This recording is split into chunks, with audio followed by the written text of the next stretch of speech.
اللهم صل على الحبيب المصطفى وعلى آله وصحبه وسلم. أغلى اخوات وأحلى متابعين في الدنيا، يا رب كلكم تكونوا بخير. شايفين الجمال والطعامة والقمر؟ حاجة بجد تحفة. المرة دي بقى جوزي قال لي انا هتحداكي وانا اللي هتبل ورقة اللحمة دي، مع ان انا عملتها قبل كده معاكم في القناة وكانت طريقتها تحفة، والحمد لله الحمد لله ناس كتير جدا دخلت على التعليقات وشكرتني على الطريقه، لان فعلا كانت طريقتها جميله. المره دي بقى هو بيتحداني وبيقول لي لا انا هعملها بقى بطريقه تانية وهتبقى احلى من اللي انت عملتيها قبل كده والكلام ده. تعالوا بقى نسمي بسم الله ونصلي على الرسول ونشوف كده الفيديو وعملنا فيه ايه. هنا طبعا انا كنت طلعت لقيته بقى ايه يعني مجهز بقى نفسه، لان هو يعمل بقى ورقه اللحمه. صلي على النبي صلي على النبي يا ابو العيال كده. قال لي لا انا اللي هعمل ورقه اللحمه. قلت مش مشكله عادي، اما نشوف كده الناس هي اللي هتحكم. تمام. تشوف ورقه اللحمه اللي انا عملتها ولا اللي هو هيتبلها ويعملها. لو لسه ما اشتركتيش في القناة اشتركي كده في القناة وفعلي زر الجرس عشان ان شاء الله يوصلك مني كل جديد. هنا طبعا الشيف بيقول لكم البهارات والتوابل. هنا عندنا معلقة كبيرة من الكزبرة، معلقة كبيرة من الفلفل الاسود، نص معلقة من الكمون. تمام. وهنا نص معلقة برضو من الحبهان على الورق اللوري المطحون، ومعلقة برضو من الملح، ومعلقة كبيرة من بهارات اللحمة. هكتب لكم ان شاء الله كل حاجة في صندوق الوصف. طيب نزلنا كده بالبهارات بتاعتنا دي كلها على اللحمة. طبعا اللحمة بتاعتنا متقطعة رفيع كده، تمام، زي شرايح الكبدة. خلاص شفت شريحة الكبدة كده بتبقى رقيقة، هي زي شرايح الكبدة، ويمكن أرق كمان من شريحة الكبدة عشان تستوي معاكي وما تشدش ويبقى طعمها تحفة. طبعا هنا حطينا صلصة. لو عندك صلصة بطرمانات حطي معلقة كبيرة، لو اكياس زي ما انا استخدمت مثلا كده حطي كيس كبير. تمام. هو طبعا اداها تقليبة كده مية مية. خلاص. وانا طبعا لازم اسكت، ما اقدرش افتح بقي. ده التحدي ولازم تجربوه يا جماعة، لازم تجربوا الطريقة دي.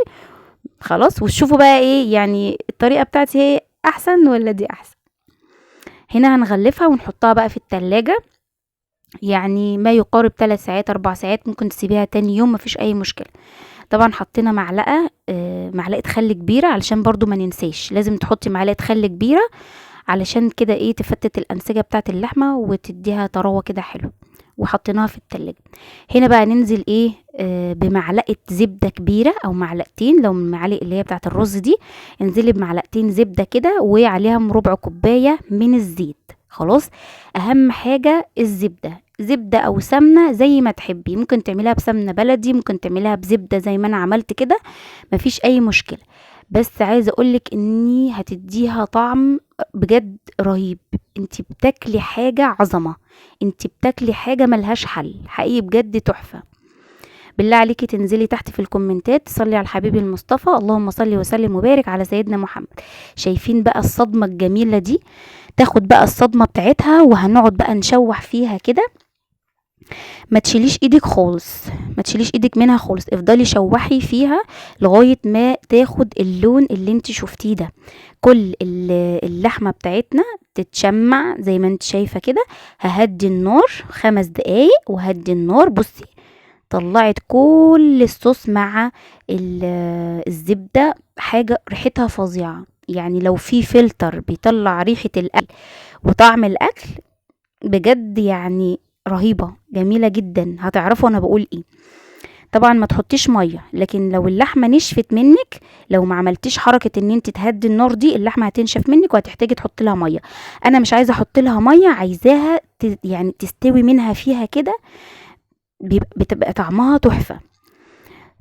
هنا طبعا بعد ما بكت ميتها مع الصوص القمر اللي احنا عملناه، هننزل بايه؟ بالبصل.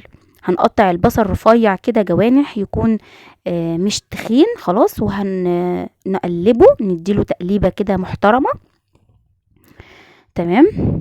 هنا كان البصل بتاعنا خلاص دبل. يلا لو لسه ما اشتركتيش انزلي اشتركي في القناة وفعلي زر الجرس عشان ان شاء الله يوصلك مني كل جديد. وبالله عليكي ما تنسيش اللايك، اللايك والله يا جماعة مش بفلوس، اللايك مش بفلوس. هتحطي اللايك تمام وتكتبي تحت في الكومنتات اللهم صل وسلم وبارك على سيدنا محمد. هنا حطيت 3 فصوص من التوم، بيديها ريحة كده قمر قمر قمر، حاجة بجد تحفة، ريحة وطعم رهيب. بعد كده هشوح التوم شوية، وبعد كده هنزل بالطماطم 3 طماطميطات كده حلوين. خلاص، بس اهم حاجة بقى تقشريهم، تقشري الطماطم كويس جدا جدا جدا. هتقولي لي طب هو تبلها، طب ما وقفش يعملها ليه؟ هقول لك لا، هو خلع، هو قال لك لا انا ماليش دعوه البوتاجاز ده لعبتك، روحي انت مش هقف انا قصاد النور. تمام. هنا بقى طبعا حطينا الطماطم اللي متقشره ومتقطعه كده زي السلطه، اهم حاجه تتقشر طماطم، تبقى متقشره. وبعد كده نزلنا بكيس من الصلصه او معلقه من الصلصه، معلقه كبيره من الصلصه، وقرصه ما بين ايديكي كده شويه ملح بساط على بس ايه الطماطم بتاعتنا. وحطينا كمان شويه من الكزبره، بتديها ريحه فظيعه، بتديها ريحه كده ملهاش حل.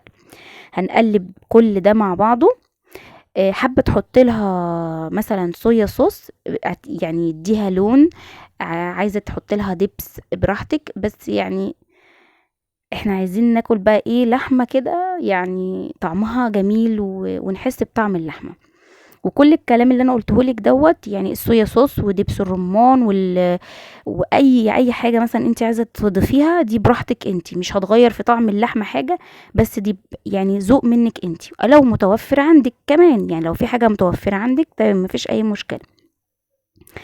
قلبناها شويه، وبعد كده خلاص هي كانت اصلا استوت. واهم حاجه ان انت تفضلي يعني مهديه النار، يعني ما تعليش النار غير وانت بقى ايه واقفه تقلبي، خلاص علشان ما تتحرقش منك، علشان كمان ما تتلسعش، علشان كمان تستوي على نار هادية كده، يعني على الهادية زبادي هتطلع معاكي جميلة، هتطلع معاكي حتة لحمة طيبة تعرفي تاكليها.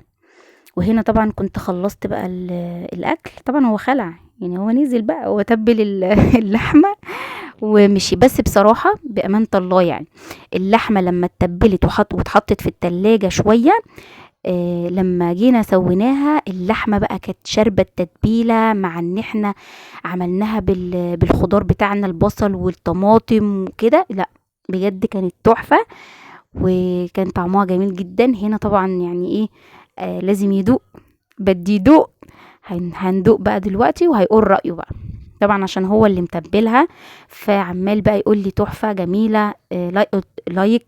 فقلت له لا انت تعالى كده عند الكاميرا واعمل لايك، ماشي سقف يا بابا، انا بص انا هثبتك هنا، انت في المطبخ يعني انا ماسكه لك السكين، فانا هثبتك لازم تعمل ايوه ايوه كده بص هنا زهق بقى وقال لي خلاص بس استنوا، ايوه قال لي خلاص بقى انا عايز اكل، انا جعان، اللحمه طعمها تحفه وجميل.